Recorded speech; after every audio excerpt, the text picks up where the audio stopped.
Hello everybody, back here again for our vlog a day, and today is Friday the 14th, and today was a lovely, beautiful day to be alive. Got this morning pretty damn early. Went ahead, got up, got the dogs all out, got them taken care of, all that good fun stuff that comes with it. Just woke up with splitting headache, having a little trouble focusing, eyesight, the whole 9 yards, all that good fun stuff. But got up, got the dogs out, got them all fed, got them all taken care of, yada yada. Wife got off to work, no problem. She asked me if I was able to bring her father to her 2 or 3 o'clock. I'm not sure what time the thing is. I'm not sure what time I'm supposed to bring her up there. I said, I don't know if I'll be able to. If I can, I will, but I might not be able to. So I have a bunch of animals coming, a bunch of dogs getting dropped off today, and I got a bunch of new ones that have never been around each other. I don't know how they're going to get along. I've got a couple that are kind of iffy, behavioral issues, and I'm not sure how they're going to interact. So might not be able to be gone and leave them with mom, kind of thing. So it's one of the things often I think if it'd be better off if she wasn't even there at all, because I could just like separate the dogs out in certain spots, and if they barked or whined I wouldn't care. But when she's there, I don't want to annoy her day, so I try and leave the dogs out so they won't bark and whine, but then they're more likely to interact poorly with each other. So yeah, there's that whole thing there. So I went ahead and I said, if I can do it, I'll let you know.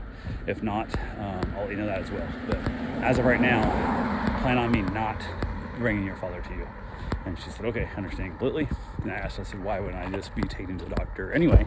Because that's what I usually do. And she said, oh no, it was late enough in the day, it was like 3 o'clock on the appointment, that she goes, I was just going to take off early on Friday, bring him up there, and then she could talk to the doctor and that stuff as well. So I said, cool, no big deal.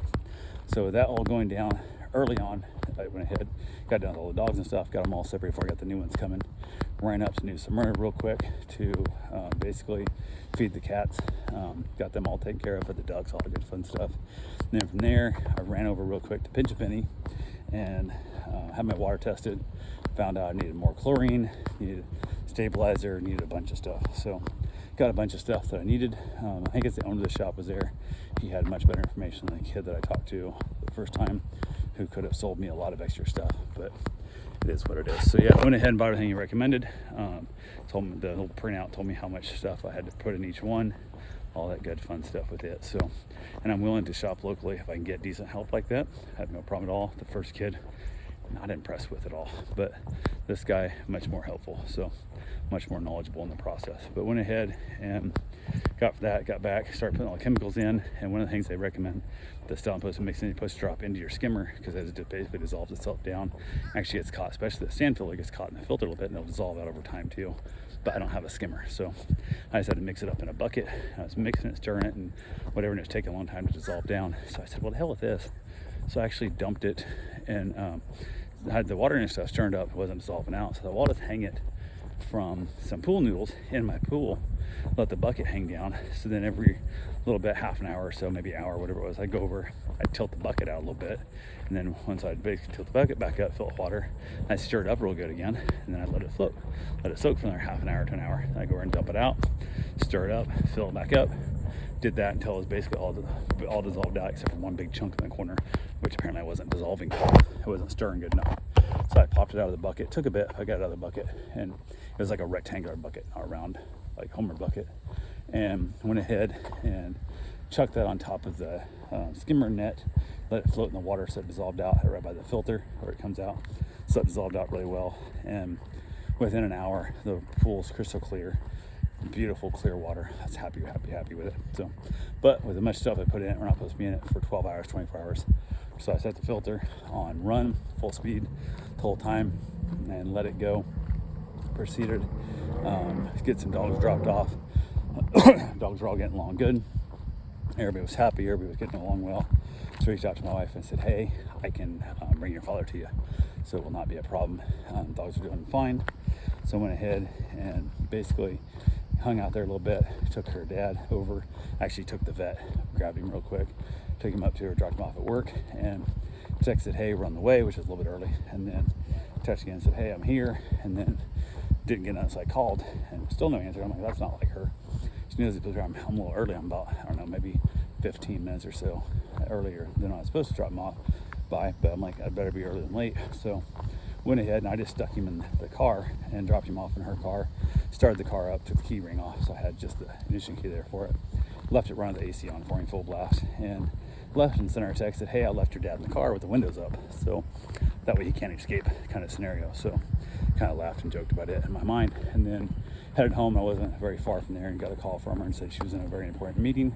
That's why she didn't take my call, and I said no apologies needed. I just want to let you know your dad's out there in the car. Then I told her he's got the AC, he's fine. I just thought it was a funny joke to send that I put your father in the car with the windows up. So she kind of chuckled about it. But yeah, she went from there, took him up to the doctor, and basically I got back to the house and I a little bit decided to get my run in. I got my run done, got myself a shower, chilled out there waiting for some more dogs to get dropped off, which I had more dogs coming, and then also had a meet and greet, which I'd asked her earlier in the week if she could be home for 6:15 meet and greet, because I had so many dogs here that I didn't know. I wanted to make sure she was around so she could hang outside with them, kind of keep them in line, make sure nobody gets too barky and all that good stuff. And she said 100%. She got home from the doctor. I said, let's just go and eat because we got time before the meet and greet at 6:15. So we went ahead and we had dinner, watched the Friday Night Lights, which takes too long. I want to watch a shorter show because I tend to fall asleep before a 45-minute show's over. After I eat dinner, and the house is always so cold. It's like 75 degrees in the house. I'm so cold in there coming in from outside that I start to fall asleep. So I need to watch something shorter, eat my dinner, and get back outside in the warmth so I can stay awake. But went ahead from there, and everything was going good. Had the meet and greet. Person reached out, said they're on their way. I said, cool, everything's good to go. Put the dogs outside. One of the dogs I'm watching is like a little brother, just super annoying. Annoys the hell out of other dogs and just keeps like licking their ears and stuff and just gets on their nerves. And he's kind of dumb. So he doesn't pick up on the fact they're annoyed by him. And then next thing you know, he just keeps at it. Then they nip at him and bite at him and stuff, chase him off. And it becomes really annoying. So I have to kind of correct him and holler at him, begin to leave him alone. But if I'm not out there, I can't. So I just stuck him in the bathroom and then basically went ahead, put the rest of the dogs outside. My wife was out there with them. They were chilling out. New dog got here. We chatted, we talked, everything was going good. Everything was fine, the whole process and stuff. He even mentioned that I had like 7 dogs here right now. And he's like, man, I can't believe it's quiet as this stuff. I said, well, he's out there with some of them, and the annoying one's in the bathroom because I don't trust him to be alone with other dogs without me there. And he said, I understand, blah, blah. We talked a little bit.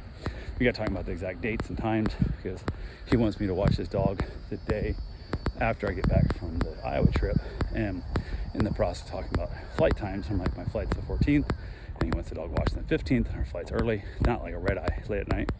And then out of nowhere, my mom just chime in from down the hallway, yelling about the time our flights and stuff. It's a late flight, and I'm like, it's the 14th. The dog's gonna get dropped off to the 15th, so it doesn't matter.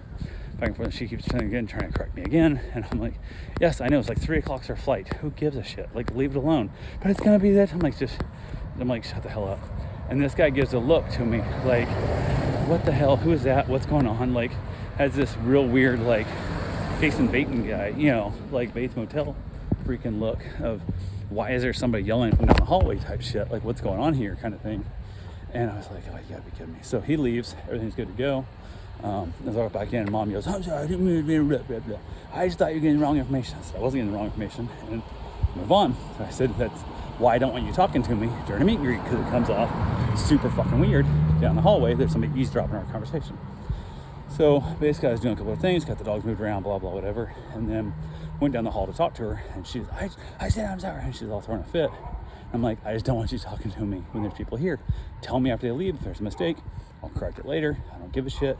It's better than having this conversation now. She goes, well, you're overthinking what they're doing. I said, no. That's how it works. And she's all mad. You're not here berating me and stuff. She throws her iPad on the bed, jumps up and tries to slam the door in my face. I don't do well people trying to slam doors in my face because that's a childish ass move. So I stopped that from happening, and which is not easy with a dog gate in the door, but stopped that from happening. And we got into a very heated argument that proceeded on for way too damn long. And it's just, I don't know what to do with her. When I try and explain to her everything of why I want things done, the way I need things done, she tells me I browbeat her because she won't let me finish the whole story. She won't let me say everything I'm thinking, everything I'm feeling. She keeps interrupting me. I know. I'm like, you don't know shit. You don't know what I'm saying because you don't know what the hell I'm trying to say. So we're back and forth. And then I said, what do you want from me? She goes, well, you just browbeat me. You just keep bringing it up. You just let it go. You never let go. Keep bringing it up. And I'm like, Okay, but we got to bring it up because like the Holocaust, if you don't talk about it, it gets repeated. So we have to educate ourselves on why this happened and let's not let it happen again. So she told me last time we had a big fight, it's actually a couple times ago, that from now on, anything I need done, I'm supposed to just tell her what I want done and how I want it done and when I want it done. I said, okay, if that's what you want, if that's what you want it done. Now she's yelling at me because all I do is bark orders at her. I go, bitch, this is what you told me to do. Like, this is what you asked for. I asked you, how would you like me to give you this information and give you this advice and give you what I need from you in this process? And she's like, oh, I just feel like all you do is bark orders at me. I'm like, what do you want from me? She goes, I don't want that from you. I'm like, then why are you here? What the hell?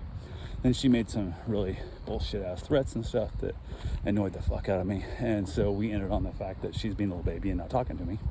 And she won't have a conversation. I want to talk it out, figure out what the hell's going on, what's going on in her life, what's going on with the struggles, what the hell is happening, but she won't talk to me. So I'm an asshole apparently for trying to explain to her why I need this stuff done and why I don't want her doing those things.